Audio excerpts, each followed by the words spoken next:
Hi guys and welcome back to the Mighty Blues. My name is of course Cameron and welcome back today to another live stream. It is the player ratings. Everton 1, Manchester United 2 at Goodison Park. Everton's 7-game unbeaten run comes to an end with a really disappointing defeat tonight to Manchester United at Goodison. Look, as I said in the instant match reaction, there is absolutely no way or point in sugarcoating this. There is absolutely no point in trying to make out that this game and this performance was something that it wasn't. We were absolutely atrocious. We were woeful. We were abysmal. We were really poor. 2 individual mistakes have cost us the game. And I think overall a very nervy performance against the Manchester United side, who are a good side and have got, obviously and quite evidently, quality within their team. They've got a player who's just scored, I think, his 700th career goal today, even though I was saying he'd scored over 800 in the instant match reaction. I knew it was something ridiculous. And another player who scored today who cost them upwards of £100 million or something like that. So, ultimately when you give teams with that type of quality and with that type of ability opportunities, and you make mistakes that lead to them having one-on-one chances, they're going to score and they're going to make you pay for it. And I think, look, today we were really poor. We were woeful. That first half was arguably the worst half of football Everton have played this season. And we simply have to put this behind us, pick ourselves up and go again. I don't think it's any cause for any real sort of head falling off or any real sort of panic or upset or anything like that. It was just a really bad day at the office. It was a really bad performance. It was a little bit of a reality check as to where we are at the moment after after a few good months of some real sort of positivity and I suppose excitement. That's not to say that we shouldn't still be positive and we shouldn't still be excited, but it was just a bit of a reality check of the lack of quality that we have in this team at times, as well as the fact that we're susceptible to making mistakes. But anyway, we've spoken about all of that in the instant match reaction. That is live on the channel now. If you want to go and check that out, please do so after this live stream. Stay for this one first, because this is the player ratings, and then once this is finished, you can go and watch the instant match reaction. It's already up, so you won't have to wait around. This is the play ratings. If you're new to this show, it's the show where we mark every player out of 10, between 1 and 10, on their individual performance today. Let's get straight into it. Jordan Pickford. I'm going to give Jordan I'm going to give him a 5.5 today. I think if you are judging on 6 being the average, which you would, out of a scale of 1 to 10, I think he was a little bit below his average today, Jordan Pickford. Don't get me wrong, I don't think he could have done much for either of the goals. There's certainly an argument that he could have done better for Cristiano Ronaldo's goal. I've watched it again on the television, and it's a little bit, ultimately it's near post, and he could have maybe done a bit better for it. The first goal, I don't think there's much he could have done about it at all. It was more his distribution today. I think his distribution was a little bit poor. I think it was a little bit wayward. I think it sort of almost added to the sort of nervousness of this performance. When I speak about this performance and I talk about how Everton looked nervy and how Everton looked a little bit panicky and a little bit shook by playing a club in Manchester United rather than the actual team Manchester United. I think Jordan's distribution sort of falls into that. There were a couple of completely wayward passes, a couple of balls that were just never on that he attempted, that ultimately led to Manchester United getting back at us and putting us under pressure. There were a couple that he hit far too long and ended up going out.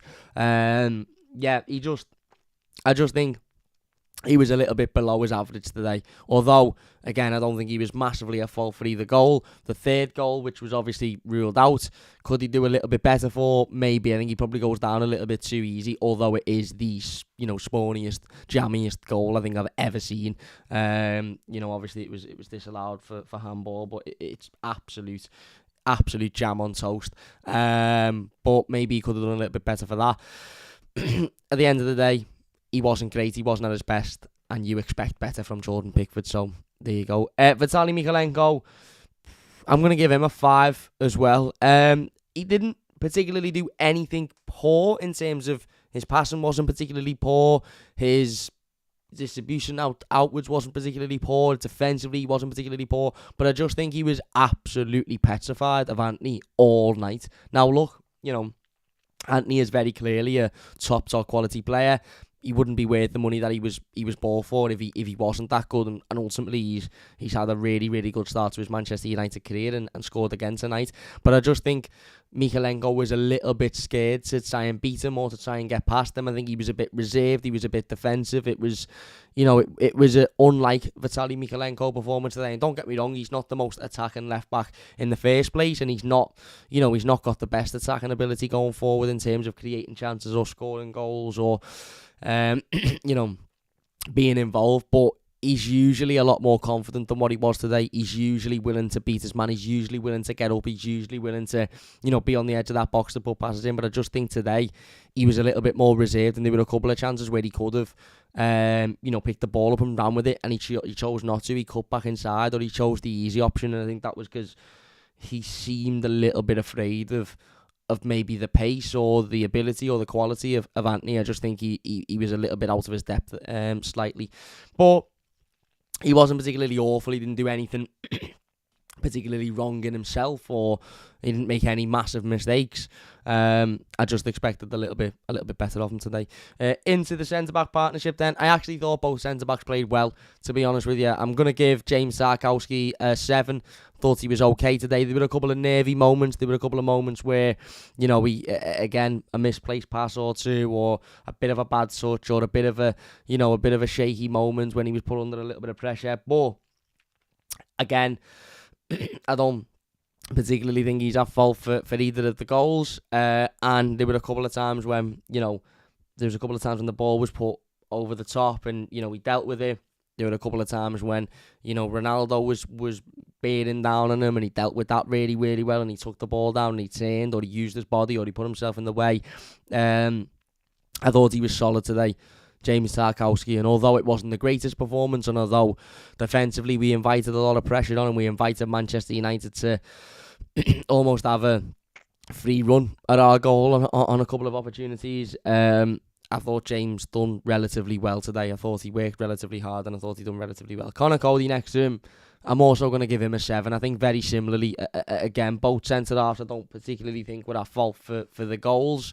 And I thought they both, for the most part, handled the game well. There were a couple of moments where maybe they could have been a little bit stronger, maybe they could have been a little bit better, maybe they could have been a little bit more demanding. But I think for the most part, they handled it well. They worked hard, they battled, they were leading, as I said, in the instant match reaction. Really, really interesting moments after Alex Iwobi's goal, where James Tarkowski, where Conor Cody actually goes over to everybody celebrating and almost, he tells them to calm down, as if to say, listen, let's not get too ahead of ourselves now. We're 1-0 up, but this is a very nervy performance. And, as I said, Conor could clearly see in those opening moments of the game that there was something different about this Everton performance, and I think he was trying to sort of get that out of the players, but it didn't work. It still was extremely nervy. But yeah, again, individually, I don't think he had a particularly bad game, and I thought he was relatively solid. Seamus, I'm going to give Seamus 4. I think he was poor today. And I'm not just saying that to have a go at him or to scapegoat him. I just think he looked like the type of player who shouldn't be starting a Premier League game of football, and that is because he is the type of player who shouldn't be starting a Premier League game of football. I love Seamus Coleman. He's given his whole career to Everton, and he's been absolutely excellent over the last 10 years of that career. It was quite evident last season that he needed to be replaced, and to be fair, Everton did that. They brought in Nathan Patterson. They allowed him a few months to settle into the club and work his way around, everything. And then obviously he started every Premier League game so far this season, up until that international break when he got an injury in an absolute pointless game of football. And now that's going to keep him out until after the World Cup, which is unfortunate, because I actually think Nathan Patterson in there today may have made the difference. And that's not me saying that Seamus Coleman was the reason as to why we lost that game of football, but I just think Nathan Patterson is the type of player who doesn't really get nervous. He's got that type of personality. He's got that type of characteristics. Maybe it's the, Scottish Glaswegian characteristic of not really caring who he's up against or, what quality the player is that he's coming up against. He will still perform in the way that he knows to perform, and that's to throw tackles in, to battle, to work hard. And I think having that against Rashford or Anthony or Cristiano Ronaldo maybe would have made the difference today in a bit of a confidence boost for the rest of the players, because that might have put it on to toes of Manchester United a little bit more. They might have panicked a little bit more, and everybody else might have been a little bit less edgy because of Nathan Patterson being able to do that. But ultimately he wasn't there because he's injured. Seamus has had to step in, and Seamus I thought was poor today. Don't get me wrong, he put a couple of tackles in, he won the ball back a couple of times, he made a couple of blocks. I don't think he was absolutely, I don't think it was his worst performance ever in an Everton shirt, but I just think he was quite evidently nowhere near the level that he needed to be today. And look, he was coming up against, an attack of real quality. And he just wasn't near it today. And, look, David says, who do you replace Coleman with then if Patterson is injured? There's not a replacement there. I wouldn't be trying to shoehorn Vinagre in there. I wouldn't be trying to shoehorn one of the youngsters in there because they wouldn't be ready either. Awobi done okay when he went in there. Obviously when Coleman come off, but Awobi's been absolutely excellent in midfield, so I wouldn't be putting Awobi there. There isn't any other option. I'm not sitting here saying there is any other option. I'm just sitting here saying I don't think Seamus Coleman was particularly great today. Anyway, into the midfield, Garner Gay. I'm giving him a 2 today. And he's quite lucky to get a 2, to be honest with you. I'm giving him a 2 because I don't really want to give him a 1. But he was woeful today. He was absolutely woeful. That first half, he was abysmal. I don't think he won one of his duels. I think he only made 9 accurate passes. He gave the ball away a couple of times. He was obviously at fault for the first goal. It was a mistake for their first goal from Ghana. Listen, there's not really too much to discuss. If we're being honest with you, it was a really poor game from Idrissa Gana Gueye. It was a really poor performance. It was an anomaly. I think we can all sit here and agree and admit that it was an anomaly. It's not like Idrissa Gana Gueye to put that type of performance in. It's not like Idrissa Gana Gueye to not play particularly well, but he didn't, and he was poor today. And when players put a poor performance in, you have to acknowledge it, and you have to be able to sit here and say it wasn't good enough. And it wasn't good enough from Ghana today. He was at fault for the first goal. He never really got back into the game. He was dominated far too easily by a midfield who he should have been able to dominate. And yeah, he just didn't have a very good game whatsoever. Alex Iwobi then. I'm gonna give him a 7. He would have gotten an 8 and an out and out, best player on the pitch in an Everton shirt if it wasn't for that mistake that led to the second goal. I still think he was the best player on the pitch in an Everton shirt. I do. Some people may disagree with that. Some people may agree with it, but I still think even with that mistake that led to Cristiano Ronaldo's goal, which, it wasn't like he was on the edge of the box and he was trying to Rabona it or he was trying to rainbow flick. He was in a good area, trying a couple of step overs to try and beat his man. He didn't. And obviously, it ended up with Ronaldo being one-on-one with Jordan Pickford, which was only ever going to end in one way. But, we got his goal, which was an absolute worldie of a strike, to open the scoring. He deserved that. And then for the rest of the game, I thought he picked himself up well. And that is a positive, because there has been times before when Iwobi has made a mistake and Iwobi has been directly culpable for a goal and his head has dropped and his confidence is completely drained and he's just been absolutely woeful for the rest of the game. I don't think that was the case tonight. I think he picked himself up well. I think he moved on from the mistake fairly quickly. I think when he had to go to right back in the last sort of 10 minutes of the game, I thought he'd done that really well as well. Thought he stepped in there and done a really, really good job. And he battled, he worked hard, he put himself about. He was winning the ball back. He put a couple of good, dangerous crosses into the box actually towards the end of the game when we were sort of pushing for that equaliser. And, okay, he made the mistake, which ultimately led to the second goal. And I understand that and I appreciate that. But I still think he was the best player in an Everton shirt today. And I still think, he picked himself up. He went again and he worked hard and he deserves credit for that. Onana. I'm going to give Onana I'm going to give him a 7 as well. I don't think it was his best performance in an Everton shirt. I don't. I think there were a couple of moments where he lost the ball a bit too easily. I think there were a couple of moments when he could have been a bit quicker to the play, and there was a couple of moments when he had the ball and he was too slow to release it, or he was too slow to make his decision. But he still was solid today. I think he still was a standout. As I said, other than the two centre halves and Iwobi, he was the best in an Everton shirt on that pitch. He put himself about. He worked hard. He was physical. He was battling. He was determined. And you know, again, he maybe fell victim to the fact that we weren't very good today, and you know that it was a poor performance all round. But I don't think specifically he was poor. I think he was okay today. Yeah, into the forward line then. Anthony Gordon's getting a 2 as well as Garner. He wasn't very good whatsoever. Little bit worrying. I think there was a moments where he seemed a bit disinterested, which is worrying. Maybe that was just because he wasn't really in the game and he wasn't really involved, and sometimes that can happen.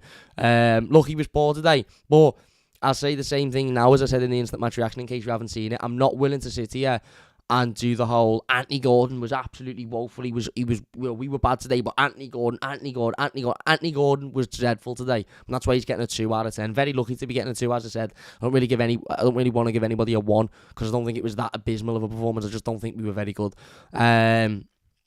He was dreadful today, Anthony Gordon. There's no hiding it, and I'm not in any way, shape or form trying to stick up for him or trying to, you know, as I said before, make this something that it wasn't. He was awful, but so was Seamus Coleman, so was Damari Gray, so was Adisa Garner-Gay, so was Jordan Pickford's distribution, so was Vitaly Mikalenko. There were a number of those Everton players that were equally as bad. Maybe they showed a bit more personality and a bit more effort than what Anthony did today, which isn't good, but he wasn't the only player who put in a woeful performance today. He wasn't. It's as simple as that. But having said that, he was absolutely shite. So he's getting a 2. Damari Gray on the other side, he's getting a 3. I don't think he was much better, to be honest with you. Toothless going forward. I think that's what we had today. We had a toothless attack. None of them really caused any threat to Manchester United. None of them really ever looked like causing any threat to Manchester United. Damari was a part of that. He wasn't particularly good. He didn't put himself about particularly. His crossing wasn't great. His movement into the box wasn't great. He just wasn't great. He just wasn't very good. And then Maupay can get a 4. I think he put himself about. He worked relatively hard, but he was absolutely not involved in the game whatsoever.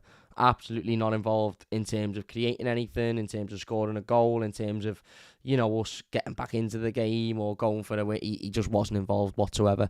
And whilst he worked hard and he battled and he put himself about and he roughed them up a little bit, it isn't enough. It isn't enough ultimately, and a game like today showed that isn't enough. When you come up against a team with genuine quality and with players that can score goals when given the chances, being able to rough a defender up and you know have a little battle with them isn't enough. You need to be able to score goals. You need to be able to create chances to win the game. Onto the substitutes bench then. Let's fly through these. Dwight McNeil, 5. Come on, ran round a bit, worked hard.